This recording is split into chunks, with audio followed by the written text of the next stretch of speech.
Today I'll be sharing my personal iPhone history, so I'll be going through every model I've used as a main device over the years. I started thinking about this topic after getting my new iPhone 17 Pro Max this past weekend. Just because everyone's iPhone history is unique, and the models that you had or didn't have really play a big role in the nostalgia factor that we have for them now. So my iPhone history starts in December of 2011 when I got the iPhone 3G. This was my very first iPhone, and it was passed down to me by my sister who had just upgraded from this to the iPhone 4S. It was an 8GB model that was fully updated to iOS 4. So definitely a really slow and laggy device, but I definitely filled it up with a ton of games and had plenty of fun with it. I remember the battery life on this device being especially terrible, but I was only 10 years old at the time, so it was just really cool to have an iPhone of my own. I did also have an iPod Touch 4th generation at the time, so it wasn't like I had never experienced an Apple device before. But I don't know, it's kind of hard to explain. There was almost something more cool about the iPhone compared to my iPod Touch. Even though the iPod was way faster and had cool features like FaceTime with the front-facing camera. So I used the iPhone 3G until around summer of 2012 when I got the iPhone 3GS. This one was actually the white model in the up-level 16GB storage capacity. This one was purchased from a family member, and I remember being really excited at the time to finally run the newest iOS version at the time, which was iOS 5. The 3GS model was just so much faster than the 3G I had been using. And at the time, it was a night and day difference to be running iOS 5 compared to iOS 4.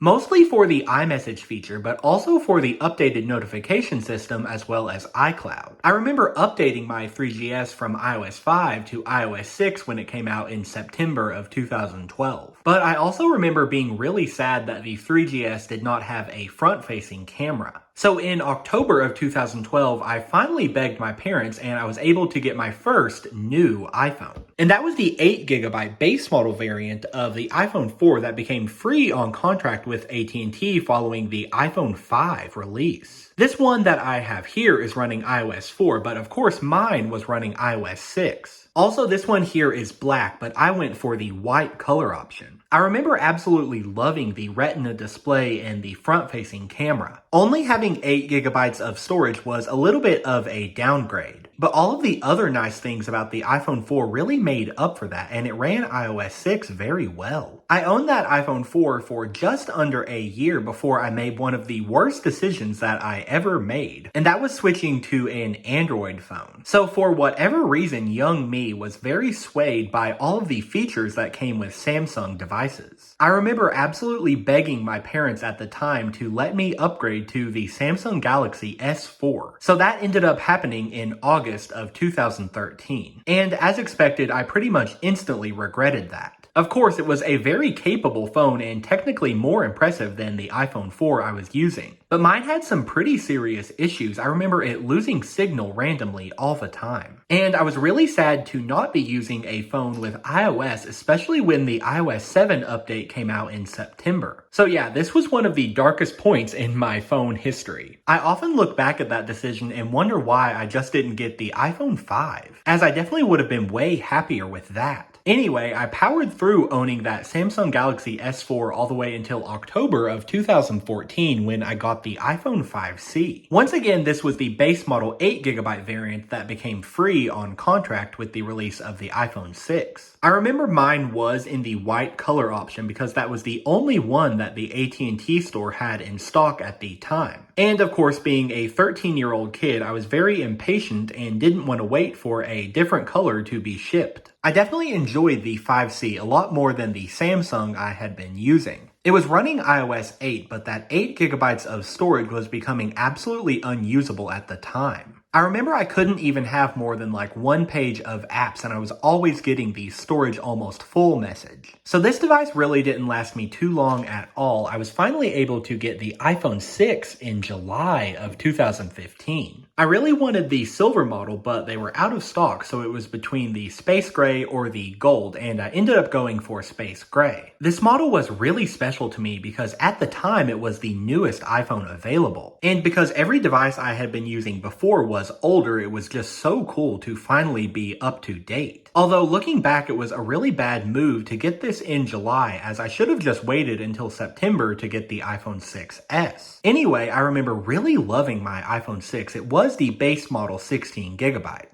I remember using this through iOS 9 and even installing the iOS 10 beta in summer of 2016. Unfortunately, I ended up cracking the display on my iPhone 6. And I was able to upgrade to the iPhone 7 in December of 2016. This one here is in the matte black color option, but at the time I actually owned the silver model. This was another iPhone that served me really well. I remember being super impressed at the time by the speaker system, as this was the first model to feature stereo speakers. And it was also the first iPhone that I was able to get a higher storage configuration. So rather than the base model 32GB, I had the 128GB model. And that was really nice at the time, especially as someone who had always dealt with 8 or 16GB models. I remember also being pretty impressed with the camera quality of this model, although I was a little bit sad that I did not have the 7 Plus, which brought portrait mode. I remember this was just the era where iPhones were still changing pretty rapidly over the years. So when the iPhone 10 came out the following year, I remember really kicking myself for not waiting on that model. I also unfortunately did crack the display on my iPhone 7. And in November of 2018, I was able to upgrade to the new iPhone XS Max. And that was really cool for me because it was the first time I was getting the iPhone with the larger display option. And it was the first time I was using features like Face ID with the new gesture-based navigation.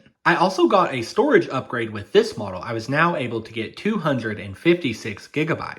I remember really enjoying this iPhone as well, but it did encounter a few problems. So first off, I started having an issue with the SIM card. It started to just randomly say no SIM card installed. And also I experienced really terrible burn-in on the OLED display. Especially with the keyboard, that would kind of faintly appear all the time. I owned this device until March of 2021 when I sadly shattered the back. It fell from a really high shelf onto concrete and completely demolished the back panel. So after that, I moved on to my favorite iPhone that I've ever owned, which was the 12 Pro Max. This was also in the silver color and with 256GB of storage. And I kept this iPhone for the longest time out of any of these. So I had this model for 4.5 years, from March 2021 until September of 2025. And I pretty much can't say enough good things about this device. It was really cool to have the new flat and squared off design that Apple had just went back to. And the triple camera setup was huge for me. I really wanted the wide angle lens at the time. I didn't have any issues with this phone for a really long time, and I felt like it was just really competitive and I didn't need to upgrade as often. I used this model with iOS 14, 15, 16, 17, and 18. Which I've left it here on iOS 18. I've decided not to update to iOS 26 with it. Just because with iOS 18 I did start to notice a slowdown. A few issues did pop up with this model, like experiencing some dust in the camera lenses. So you can kind of see here with the telephoto lens, there were some dark spots that would appear due to some dust intrusion. And there was some burn-in on this OLED display, only with the bottom bar. There was also some slight burn-in like with the clock and the other status bar indicators. But other than that, this iPhone was